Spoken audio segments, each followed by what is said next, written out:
மதுரகவியாழ்வார் பற்றி காண்போம். குரு சிஷ்ய பரம்பரைக்கு மிகச்சிறந்த எடுத்துக்காட்டாய் நம்மாழ்வாரையும் மதுரகவியாழ்வாரையும் நாம் கூறலாம்.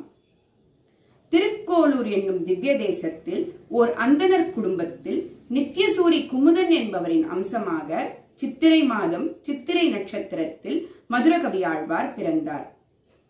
இவர் சிறு வயதில் கல்வி கேள்விகளில் சிறந்து விளங்கினார். தேனொழுக மதுரமாய் கவிப்பாடும் புலமை பெற்றதார் மதுரகவியாழ்வார் என பெயர் பெற்றார். நம்மாழ்வாரின் பிறப்பை சூரியோதயத்திற்கு எடுத்துக்காட்டாகவும் அதற்கு முன் தோன்றும் இளம் காலை பொழுதாக இவரது பிறப்பையும் கூறுவர். அதாவது நம்மாழ்வார் தோன்றுவதற்கு சிறிது காலம் முன்னரே மதுரகவியாழ்வார் தோன்றிவிட்டார். இவர் பெருமாள் மீது கொண்ட ஈடில்லா பக்தி காரணமாக சிறு வயதிலேயே வடநாட்டு திவ்ய தேச யாத்திரை சென்று விட்டார். பத்ரிகாசிரமம், நைமிசாரண்யம், துவாரகை எனச் சென்று அயோத்தியில் வந்து சில காலம் கழித்தார். அப்பொழுது ஒரு நாள் தெற்கு திசையில் காட்டு தீ போல் மிகப்பெரிய ஜோதி ஒன்று இவருக்கு தெரிந்தது. அது இவர் கண்ணிற்கு மட்டுமே புலப்பட்டது, மற்றவர்கள் கண்ணிற்கு தெரியவில்லை. அஜோதியை நோக்கி இவர் தெற்கு திசை நோக்கி நடந்தார். அவ்வாறு இவர் நடந்து வருகையில் ஆழ்வார் திருநகரி வந்ததும் அஜோதி மறைந்து விட்டது. அங்கு இருக்கும் மக்களிடம் இங்கு என்ன விசேஷம் என்று அவர் கேட்க அனைவரும் புளியமர பொந்தில் இருக்கும் முனிவர் பற்றி கூறுகின்றனர்.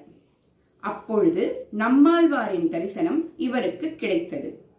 நம்மாழ்வாருக்கும் மதுரகவியாழ்வாருக்கும் நடந்த உரையாடலை நாம் முன்னமே நம்மாழ்வார் சரித்திரத்தில் கேட்டோம்.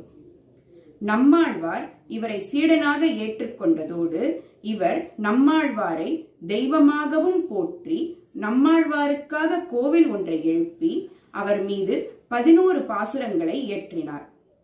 11 பாசுரங்களை முதலாயிரத்தில் சாதிப்பர். கண்ணினும் சிறுதாம்பு எனத் தொடங்கும் 11 பாசுரங்களை 12,000 முறை எவர் ஜெபிக்கின்றனரோ அவருக்கு நம்மாழ்வார் பிரத்யக்ஷமாவார். அவ்வாறே நாதமுனிகளுக்கு 12,000 முறை 11 பாசுரத்தை அவர் பாடியதன் பயனாக நம்மாழ்வார் பிரத்யக்ஷமாகி 4000 திவ்ய பிரபந்தத்தை தொகுப்பதற்கு உதவி புரிந்தார்.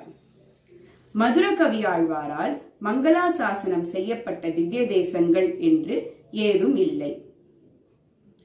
இவர் நம்மாழ்வாரின்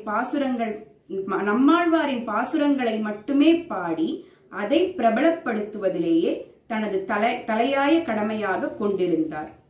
நாளை சங்க இலக்கியங்கள் நம்மாழ்வாரின் பாசுரங்களை எவ்வாறு ஏற்றுக்கொண்டதென்று நாளை பார்ப்போம்.